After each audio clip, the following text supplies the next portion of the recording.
Iran നടത്തിയ ആക്രമണം അവഗണിക്കാൻ ആവില്ലെന്നും ശക്തമായി പ്രതികരിക്കുമെന്നും ഇസ്രയേൽ പറയുന്നു.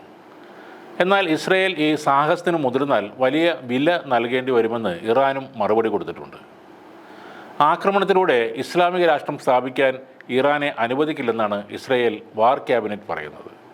ഇസ്രായേൽ വ്യോമസേന ഇറാനെതിരായ പ്രത്യാക്രമണത്തിന് തയ്യാറെടുക്കുകയാണെന്നും അമേരിക്കൻ നിർമ്മിതമായ F-16, F-15, F-35 യുദ്ധവിമാനങ്ങളുടെ വ്യൂഹം തങ്ങൾക്ക് കരുത്തു പകരുമെന്നും വാർ ക്യാബിനറ്റ് പറഞ്ഞതായി ഇസ്രായേൽ വാർത്താ ഏജൻസികൾ റിപ്പോർട്ട് ചെയ്യുന്നുണ്ട്.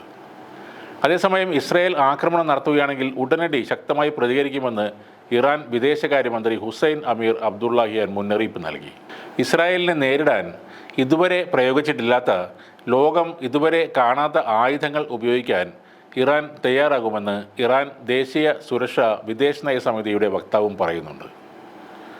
ഇറാനെതിരായ പ്രത്യാക്രമണത്തിൽ അമേരിക്ക പങ്കെടുക്കില്ലെന്ന് ഇസ്രായേൽ പ്രധാനമന്ത്രി ബെഞ്ചമിൻ നെതന്യാഹു നേരത്തെ വ്യക്തമാക്കിയിരുന്നു. ഇറാൻ നടത്തിയ മിസൈൽ ഡ്രോൺ ആക്രമണത്തോട് പ്രതികരിക്കുകയല്ലാതെ ഇസ്രയേലിന് ഇപ്പോൾ മറ്റു മാർഗമില്ലെന്ന് പ്രതിരോധ മന്ത്രി യോവ് ഗാലന്റ് അമേരിക്കൻ പ്രതിരോധ സെക്രട്ടറി ലോയിഡ് ഓസ്റ്റിനോട് അറിയിച്ചിട്ടുണ്ട്. ഇറാന്റെ മിസൈൽ ഡ്രോൺ ആക്രമണങ്ങൾക്ക് തീർച്ചയായും മറുപടി നൽകുമെന്ന് ഇസ്രായേൽ പ്രതിരോധ സേനാ ചീഫ് ഹെർസി ഹലേവിയും വ്യക്തമാക്കി. ഇറാന്റെ ആക്രമണവുമായി ബന്ധപ്പെട്ട വിഷയത്തിൽ 24 മണിക്കൂറിനുള്ളിൽ ഇസ്രായേൽ പ്രധാനമന്ത്രി ബെഞ്ചമിൻ നെതന്യാഹു വാർ ക്യാബിനറ്റ് രണ്ടാം തവണയും വിളിച്ചു ചേർത്തിട്ടുണ്ട്. എന്നാൽ സർക്കാർ ഇതുവരെ ഇക്കാര്യത്തിൽ അന്തിമമായ ഒരു തീരുമാനം പ്രഖ്യാപിച്ചിട്ടില്ല. അമേരിക്കൻ ഉന്നത ഉദ്യോഗസ്ഥരുമായി ഇസ്രായേൽ നിരന്തരം ബന്ധം പുലർത്തുന്നു എന്നാണ് ഇപ്പോൾ ലഭിക്കുന്ന വിവരങ്ങൾ. ഇസ്രായേലിലെ ചാനൽ 12 പറയുന്നത് ഇറാന്റെ ആക്രമണത്തിന് പകരമായി തിരിച്ചടിക്കുമ്പോൾ തന്നെ പൂർണ്ണമായ ഒരു യുദ്ധത്തിലേക്ക് കടക്കാതിരിക്കാനുള്ള വഴികൾ ഉൾപ്പെടെ ക്യാബിനറ്റിൽ ചർച്ച ചെയ്തു എന്നാണ്. തങ്ങളുടെ സൈനിക ദൗത്യം അവസാനിച്ചെന്നും സൈനിക കേന്ദ്രങ്ങളെ മാത്രമാണ് ലക്ഷ്യം വെച്ചതെന്നും ഇറാൻ നേരത്തെ പറഞ്ഞിരുന്നു.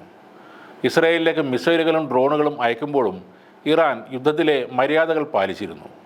തുടർച്ചയായി 5 മണിക്കൂർ ആക്രമണം നടത്തി ആയിരക്കണക്കിന് ഡ്രോണുകളും മിസൈലുകളും അയച്ചപ്പോഴും ജനവാസ കേന്ദ്രങ്ങൾ ലക്ഷ്യം വെച്ചിരുന്നില്ല. സിവിലിയൻസിനെ കൊന്നൊടുക്കാൻ അവർ തീരുമാനിച്ചിരുന്നില്ല. എയർബേസുകൾ, സൈനിക കേന്ദ്രങ്ങളൊക്കെയാണ് ഇറാൻ ടാർഗറ്റ് ചെയ്തത്. അതുകൊണ്ട് തന്നെ പെട്ടെന്നുള്ള ഒരു വലിയ തിരിച്ചടിക്ക് ഇസ്രായേൽ ഇപ്പോൾ തയ്യാറാവാത്തതും. പെട്ടെന്നുള്ള ഒരു തിരിച്ചടിക്ക് അമേരിക്കയുടെ സപ്പോർട്ട് ഉണ്ടാവില്ലെന്നും അവർ ഇസ്രായേലിനോട് പറഞ്ഞിട്ടുണ്ട്. കൂടാതെ അമേരിക്ക ഇസ്രായേലിനെ പിന്തുണച്ചാൽ ഈ മേഖലയിലെ അമേരിക്കയുടെ മറ്റു ബേസുകൾ എല്ലാം ആക്രമിക്കുമെന്നും ഇറാൻ മുന്നറിയിപ്പ് നൽകിയിരുന്നു.